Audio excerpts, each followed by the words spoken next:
getting ready to yank the heater core out of this 73 Plymouth Duster. I took the seat back off. It makes it a little easier to get the seat out two pieces at a time. It's a bolt-on seat back, unlike some of the Fords and the Chevys that use those little annoying clips to hold the seat backs on. So I like to do it this way, and it also makes it easier to stow the seat in the shop. There we go. We got the second half out. So now it's time to get down to business. We got the air vent removed, and I went ahead and removed the ashtray and the stereo. You need to remove the ashtray to get the stereo out anyway, and with the stereo and the ashtray out, it's going to make it a lot easier to see what you're doing. This is the front cover about to be removed. It has several small screws that hold it on. One screw on the top there in that little indented square. You want to make sure you get that one off. With the front cover removed, I then removed all of the screws that hold on the front half of the heater core box, which will allow me access to the actual heater core. This is the front half of the heater box being dropped down. That little part circled in red is called a actuator motor, a vacuum actuator motor, and that moves the little flapper door that transitions from AC or vent to floor or heater. And mine had a problem. It had a leak that developed around the rubber grommet, and there's another video that I show you how I repaired that, just in case you can't find one. Here's a shot of the actuator after it got repaired. You can see it's got a couple of bolts and nuts sticking through it. I did a separate video that shows how I repaired it.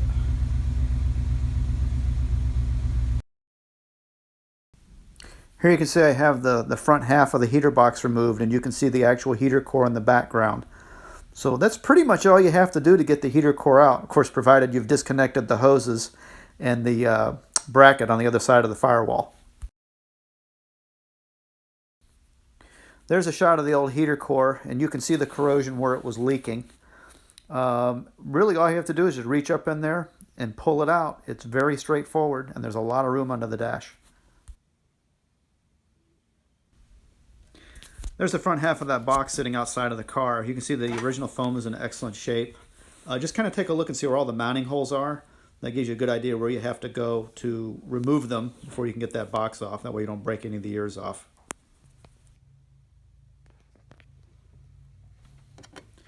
Looking up under the hood, there's the big hole that the two tubes have to poke through. And there's a visual there of where the heater core is going to go, the new one. And you can see here I'm having some problems getting the new heater core to lay flush inside the box. I'm having problems with the new heater core. The tubes don't line up with the hole in the firewall, the slot in the box, and then there's a depth problem. That bracket that's brazed on, and also the angle those pipes are bent at, is way off. So I'm going to have to do a little bit of blacksmithing to get this one to work.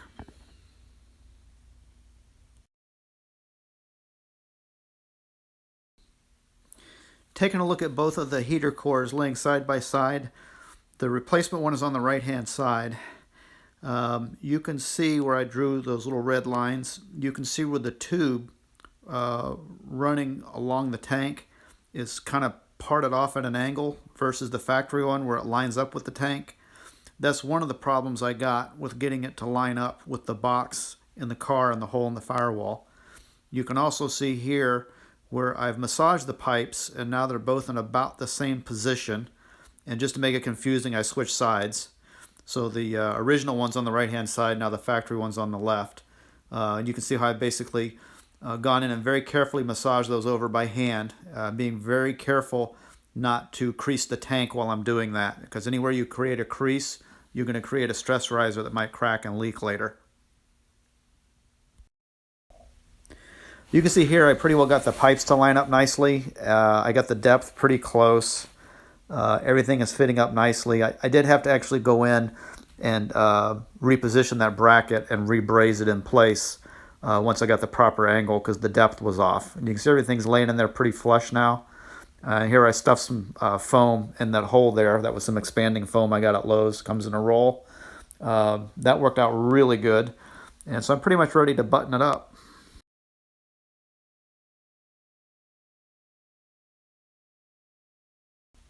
You can see here where I was basically holding the old unit up against the new one, just checking pipe height and also looking at the angle that those pipes had to be bent at, because they're kind of bent at an angle because of the way the box lays in the car. So I kind of had to use the other one as a go-by to get it as close as I could. Here you can see where I've just soldered the bracket back in place, and this is after I'd had it in the car, checked the depth, marked it, so I knew that I had the pipes angled right and the depth of that mounting flange right, and went in and resoldered it in place.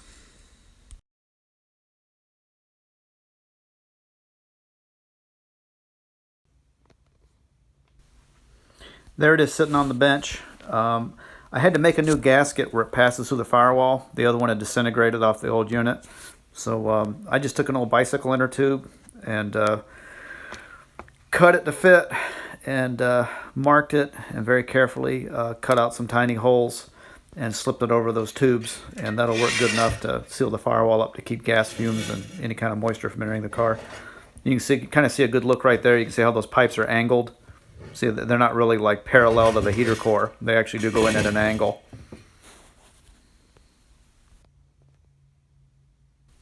Since the original dum-dum sealer was pretty well failed, where the heater core mates up to the box it's left inside the car, that box half, I decided to use a little black silicone, and I let it skin for about 15 minutes before going up and putting it inside the car. Of course, you know, they probably didn't really use silicone in 1973, so I figure that's probably going to be a better deal than just trying to use dum-dum sealer again, because the silicone's not going to dry out or crack or fall off. Right here you can see I prepped my heater mounting plate. That's that little plate that goes on the engine bay side of the firewall. I use Krylon Fusion paint. They say it's got primer built into it. That's some of the best silver spray paint I've ever used. It doesn't rub off on your hands after it dries, and it has kind of a nice semi-gloss finish to it. It's not too shiny, it's not too dull. I was real happy with how that worked out. That's some of the best spray paint I think maybe I've ever used.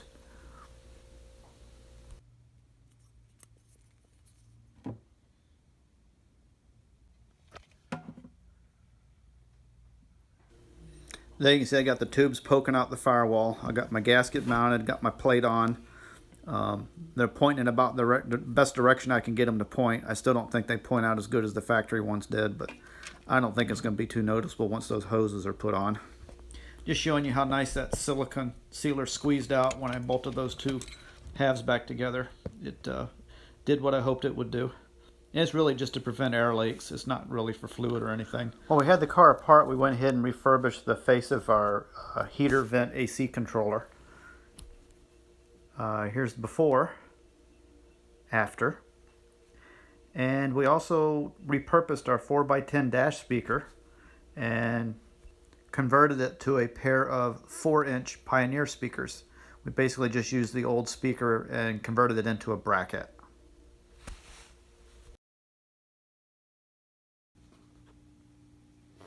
Alright, wrapping up this heater core job, what we're working on now is I've got a piece of defroster hose that's got a huge tear in it where it got dry rotted.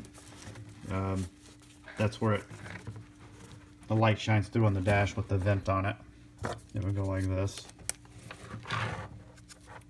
And you can see where the sunlight shining through. Finally got to it. So what I did, so I ordered a piece of 2.5-inch diameter hose off of Rock Auto, just the old Dorman stuff. And it's PVC coated spring steel.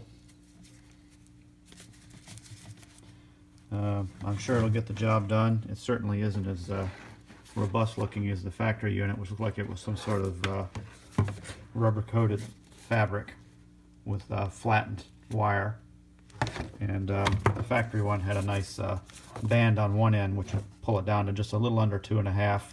And this is the part where it attaches to the duct coming out of the heater box. You can see a little tiny hole there that wouldn't have bothered anything. But that's definitely a problem. That's going to have to be dealt with. I thought about trying to patch it up or something, but hey, worn out is worn out. So I looked online, and I think Classic Industries has a kit, and I think they're like $50 a pair or something like that. But this was 18 from Rock Auto, and I could do both hoses if I had to. I think I'm just going to do one side. The only problem is this from the factory. These were a lot larger than 2.5 going over this, and it just clips on. So this is exactly 2.5, actually just a tad under, but it springs out. It's going to be a real challenge to get this over under the dash. I was able to get it on just holding it on the table here, but I'm going to have to lube this or something to get it on underneath there. And then I'm gonna have to figure out what length I'm going to do, because this stuff kind of expands and does whatever. I'm probably just going to kind of cut it real close to that, and then we'll put it in there and hope for the best. So this looks like this pipe actually was just maybe, it's definitely larger in diameter than this one, but not by much. So it'll definitely flow enough air. I don't think it's as good as the factory unit. Really sharp edges on that too. Wow, that's just amazing how they let stuff like that come out now. Yeah, probably if these were made over here in the States, that probably wouldn't fly. You definitely want to poke yourself in the eye with it pulling out of the box, that's for sure. That is needle sharp. Really, really cheesy. But that's what we got to work with here, so let's see if I can get this to work.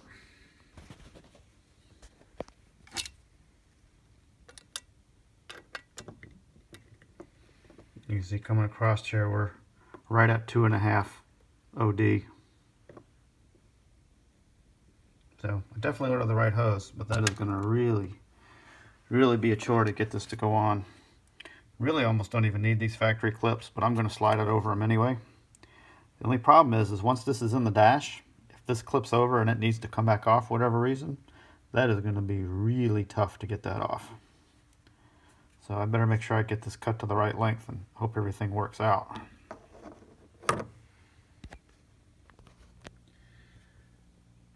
Alright, there's our hose job.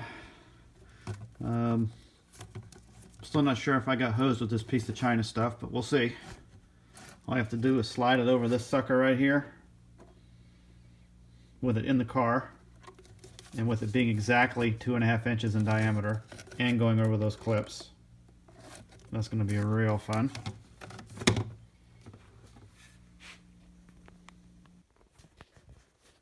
Okay, what I try to do when I'm putting parts back together, especially this kind of stuff where they cut their own threads, I try to back the thing in.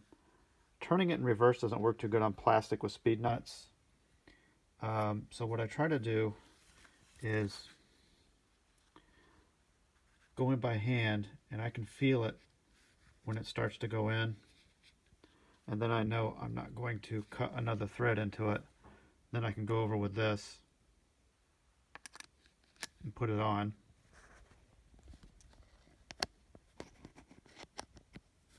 And spin it, and then I know I'm not cutting in a new thread. See how nice and easy that goes on? So when I take this off,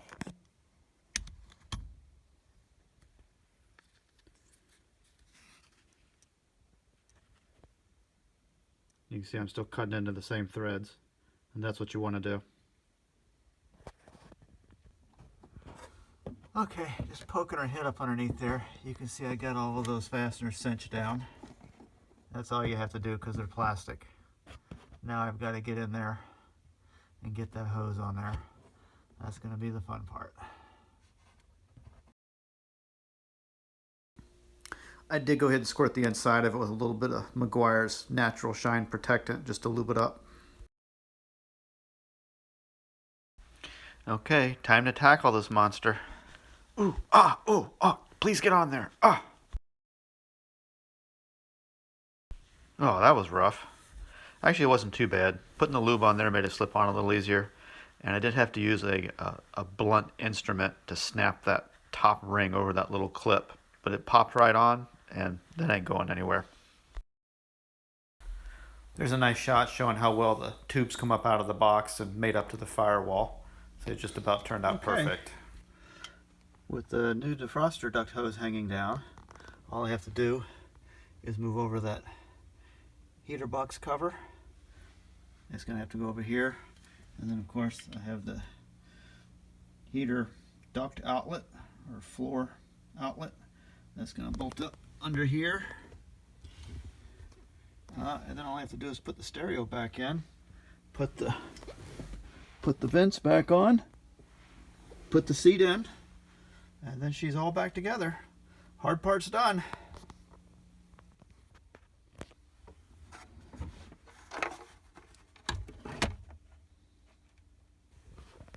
We're real close to having this back together.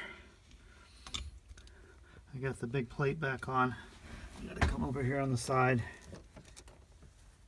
bolt on my vacuum motor for the defroster duct. I got all of these screws. I have to go back in here to hold this plate back on. I'm all up in there. Got one in there.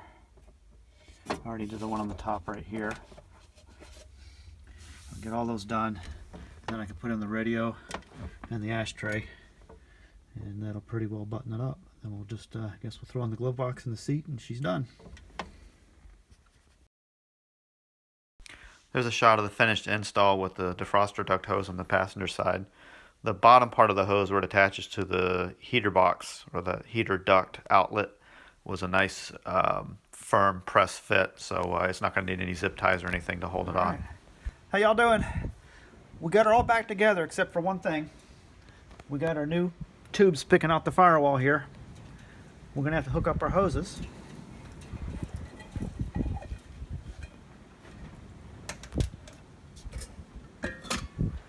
Just set this right here. Now what happened is I was moving up here to Alabama about 2 weeks before the heater core let loose in this car, and I knew I wasn't going to have a lot of time to fool with it, and I didn't know if we were going to end up, if I was going to have to fly back down to drive this car up here, or if I was going to have to put it on a trailer. Either way, I was a little concerned about it dripping antifreeze every time I got started up in the interior. Of course, I blocked it off, but I had trouble finding something to block this hole, and I had just got done fixing something on the house, so I had practiced sweating a pipe on this extra hose spigot. So that's what I ended up using. That's been in there for 2 years. What could go wrong, right? So I guess if you need a motor flush, that's probably not a bad idea. And then the other thing, an old lawnmower spark plug worked out pretty good. So this is old date-coated Mopar heater hose. I hate to lose the lettering on it, even though this is probably about 20 years old. So I know you probably should put new hoses on, but what am I going to do? I'm just going to reuse the old ones. What could go wrong?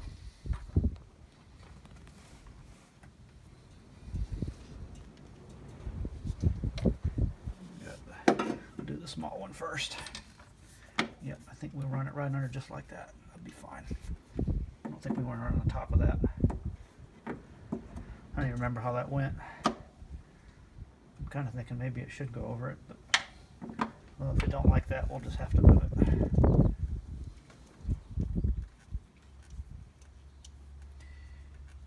we get that little spark plug off. But that's going to look nice inside. All right, let's see if we can twist her out. Oh yeah. Oh yeah. That's going to be a job for pliers.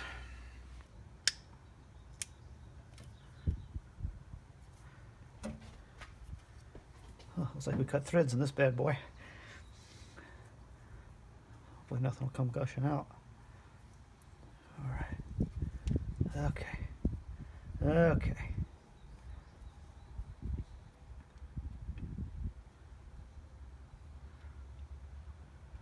Oh, I'm sure we could clean that off and put it right back in. Okay. We got that. Got that done. Let's see, and that's the small end. And it looks like it's already pretty oily. So I think we probably can just slide this on. We'll see how she goes. Oh yeah, that went on easy. And we'll just walk this over just like that. And it almost looks like it'd be easier to tighten from the other side. I don't know how much clearance I'll have with the other hose on, but I could almost rather take this off, point it the other way.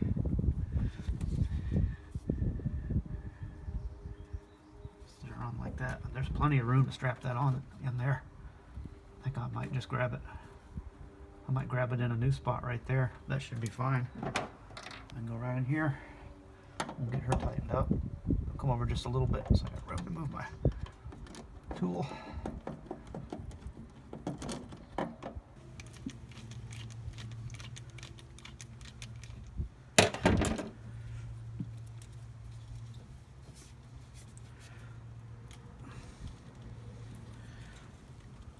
Wow, and that was on there good too. So we'll give him a little tug. Oh wow, that's really on there. Woo! Wow. Maybe that wasn't the best idea. Maybe not. We'll twist it down here, see what happens. There we go. Let's see how long this sucker is.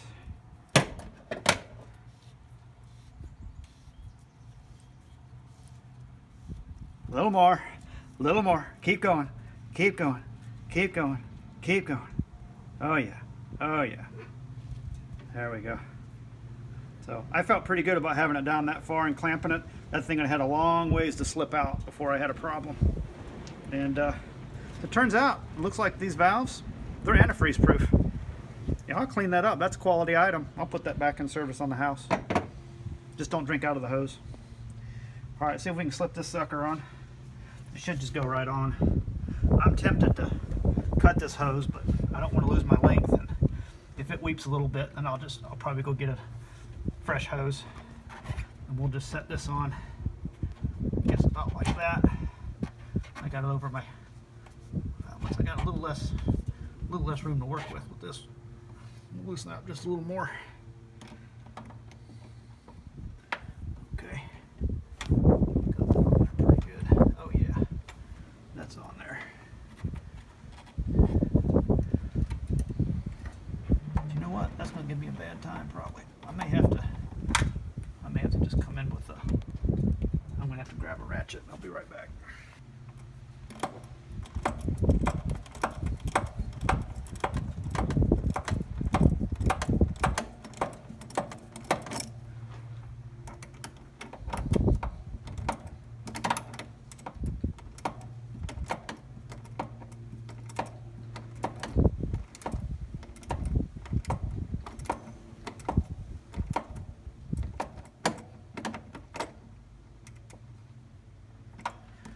Okay, that shouldn't have any leaks.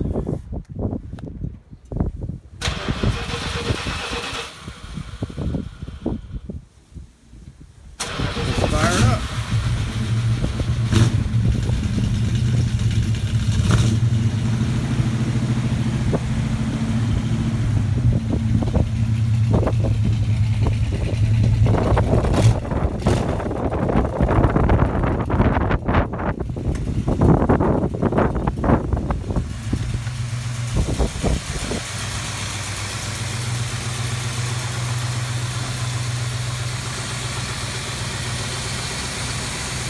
All right.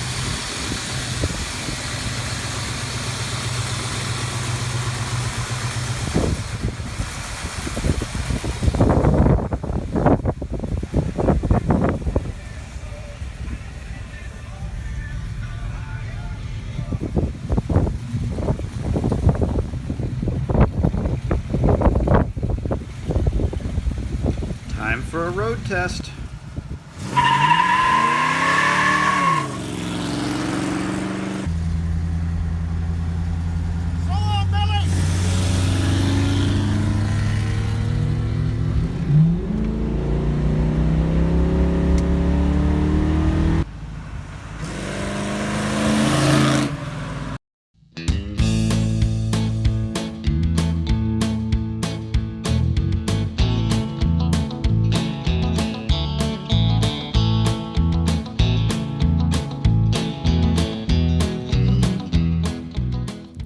Thanks for watching. If you enjoyed it, hit the like button, hit subscribe.